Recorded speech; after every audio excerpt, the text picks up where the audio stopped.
Bienvenue to Swelling to Reporters here in France 24. I'm Mark Owen. In this edition, we go under the sea. The next phase of world industrial evolution, according to the experts, will depend on access to rare metals.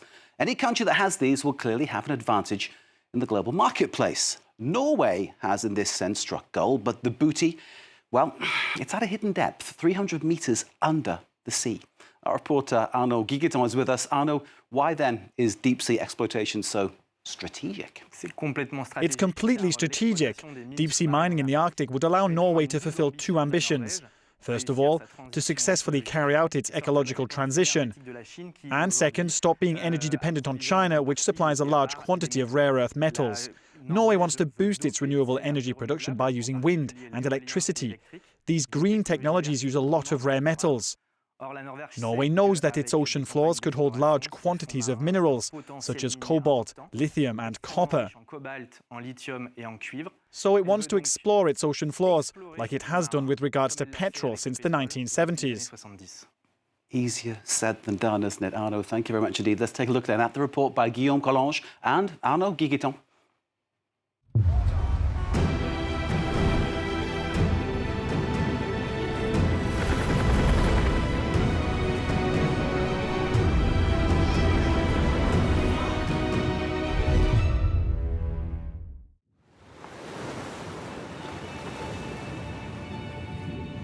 A treasure hidden in the depths of the Arctic Ocean.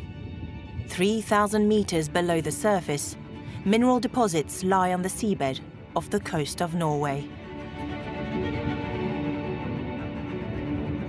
These rocks, the size of a potato, may seem insignificant, yet they contain precious metals in high demand for green technologies. This geologist knows the metals well. This is a sulfide deposit picked up at the Moon's Ridge. And here you can see it's enriched in pyrite, micropyrite, and this red color indicating that it's rich in iron.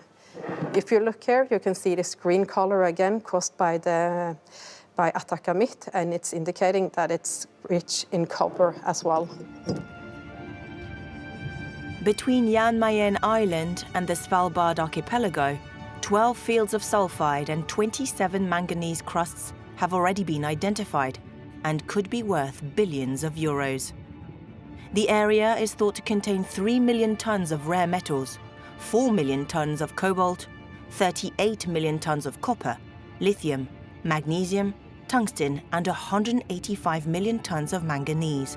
That's 9 times the world's annual production on land.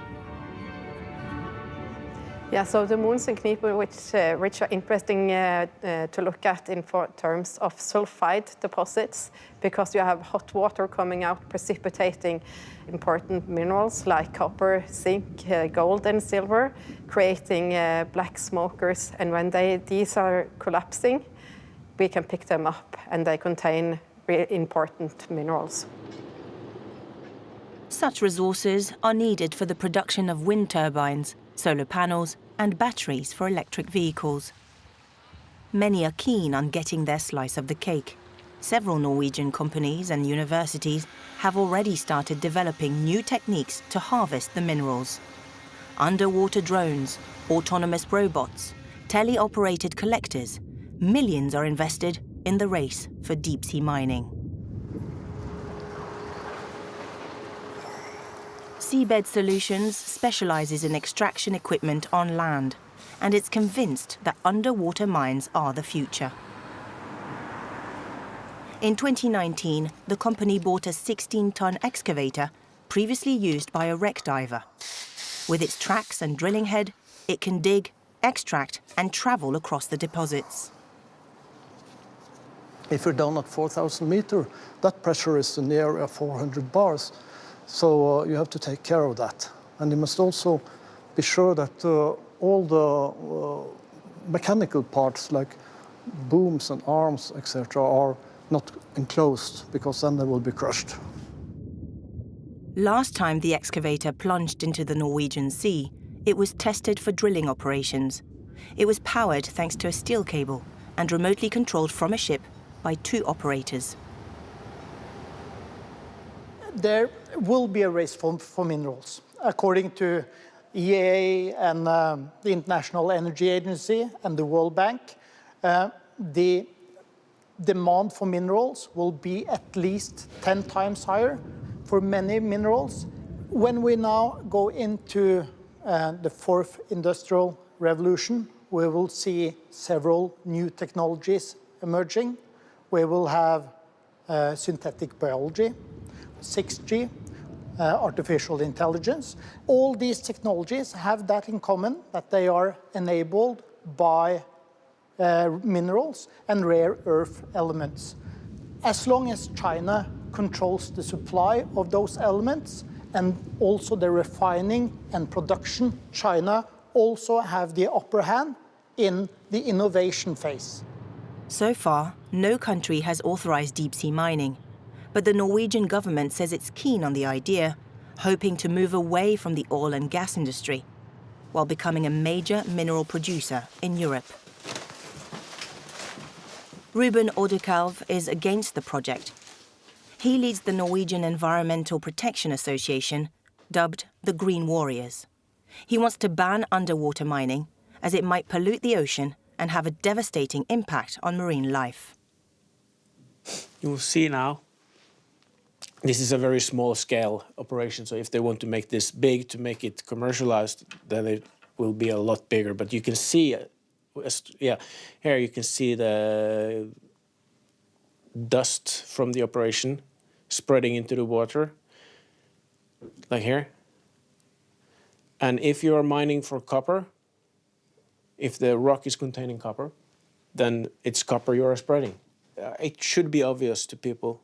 You would rather eat fish and mussels and healthy seafood than minerals, cobalt, copper, and other things that it's really just a mineral.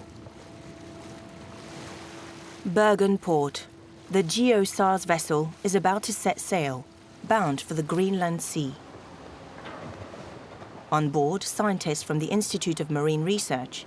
They're going to explore an area potentially rich in minerals and study its ecosystems. Previous expeditions have already revealed the presence of sperm whales, rorquals, herrings, and halibuts, a species that grazes the seafloor. If there's a seabed mining activities, then there would be sound and noise, and there would be the decomposition or destruction of habitats. And we know that it is a complex topography with ridges and seamounts and canyons. And within these, there are high densities of filter feeders, such as sponges, corals, and anemones. They typically live for a long time, thousands of years for the corals. If they are removed from an area, they recolonize it very slowly, which means that any impact would be long-lasting. Another expert of the Arctic ecosystem is Professor Ribeiro. He's a marine biologist at Bergen University. He's holding a Geodia sponge collected from a depth of 1,500 meters. It's mostly undamaged. There's only a little bit missing here. So the sponge is on the seafloor, is attached to the seafloor, and then the sponge itself gets colonized by different animals. So you see you have different, the little carnivorous Asbestopluma sponges. You have another sponge, carnivorous sponge species here. You have a soft coral here. So if you look closely, you actually have different animals that grow on top of the sponge. So the large sponge is an ecosystem engineer because it creates habitat to other animals that can grow on top. Most of the species listed here are endemic to the Arctic. Professor Ribeiro's job is to find out more about the manganese crust and how its mineral extraction could affect biodiversity. We don't know exactly how much turbidity and how much sedimentation will cause mortality in these sponges. What we know is that all filter feeders will be affected. But if you have a sediment plume, there is a limit to how much they can resist to variations in their environment. The deep sea environment, and most of them, are quite constant. In terms of temperature, in terms of the turbidity of the water, also in terms of currents. Stavanger, birthplace of the oil industry on the shores of the North Sea. That's where Walter Sonj built his underwater exploration company. The geophysicist spent his entire career in the oil industry before switching to the exploration of polymetallic nodules in the Pacific Ocean. So what I have in my hand here is a few nodules coming from actually one of our licenses in the Clarington-Clipperton zone, which is in the Pacific Ocean between Mexico and Hawaii. And these are picked up at approximately 4,000 meters of water depth, and they grow over several millions of years. And then they are highly enriched in nickel, copper, cobalt, and manganese and iron. And there are huge amounts of these on the ocean bed. Up to 30 billion tons of these prized rocks are believed to cover the Clarion-Clipperton zone. More than a dozen countries that work with public or private companies hold exploration contracts in the area. Walter's company has 2 such contracts. Authorities haven't given him the green light to pluck the nodules from the ocean floor yet, but he's eventually hoping to get more than 2 million tons a year by 2031.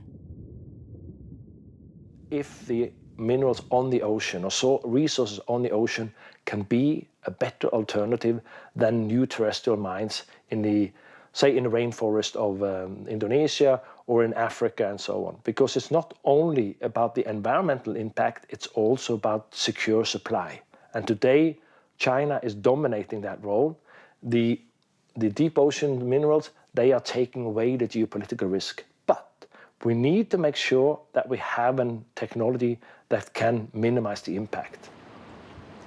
55 years after discovering its first oil field, Norway is keen to become a pioneer in commercial-scale underwater mining.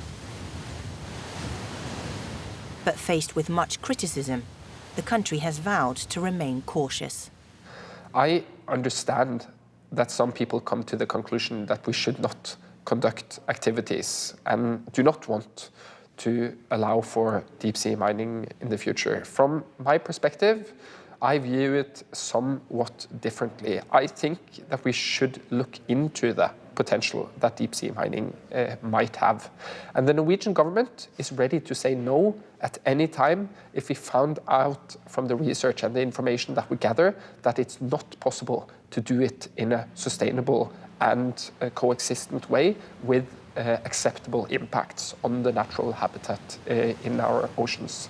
But the need for minerals going forward in the energy transition that we're going through is so great. So saying no also has consequences. And we believe that those consequences are so big that we should allow for at least the possibility that deep-sea mining can play an important and crucial role in the development of low-carbon energy systems in the future. After months of consultations, the Norwegian Parliament has just approved a controversial bill, paving the way for future mining in its waters. No licenses have been issued yet. Norwegian authorities say each project will be scrutinized to protect the environment as much as possible. Arnaud Guiguiton is still with us. How come we don't have more studies about the ecological effect of these operations? The impact studies are very hard to put in place. They cost a lot of money and are logistically very complicated. I'm talking, of course, on a large scale. They've already carried out tests with small machines, taking samples which had small quantities of minerals. There's a company in Germany called the Geomar Institute, which has been carrying out research since 2015 in the Clarion-Clipperton zone. The research is funded by a dozen or so European countries, including France and Norway. And according to the Institute's projections, 1 year of deep-sea mining could destroy a biological layer of the ocean bed, measuring between 200 and 300 square kilometers. It's huge. It is absolutely enormous, as you say. If Norway authorises full exploitation, does this then pave the way for other countries to do the same thing? The vote in Norway's parliament, which took place on January 9th, clearing the way for mining exploration in the Arctic Ocean, may pave the way for future explorations. Today there's one zone that attracts the most interest. That's the Clarion-Clipperton Zone and its deposits of polymetallic nodules. Several mining companies have already asked for mining rights, but they've all been refused by the International Seabed Authority. Last July, 167 member states of the ISA gathered to create a mining code that would regulate mining activity whilst respecting an environmental chart. But during filming with industry groups who agreed to speak to us, they told us they're optimistic. They think it will be possible to begin mining operations in the next 5 to 10 years. Arnaud, thank you very much indeed. Thanks to Guillaume Collange and Arnaud Guiguiton for that fascinating film about Norway and rare metals. You can see their report again, of course, via our website, france24.com. This is Reporters on France 24. Thank you for watching. Do stay with us.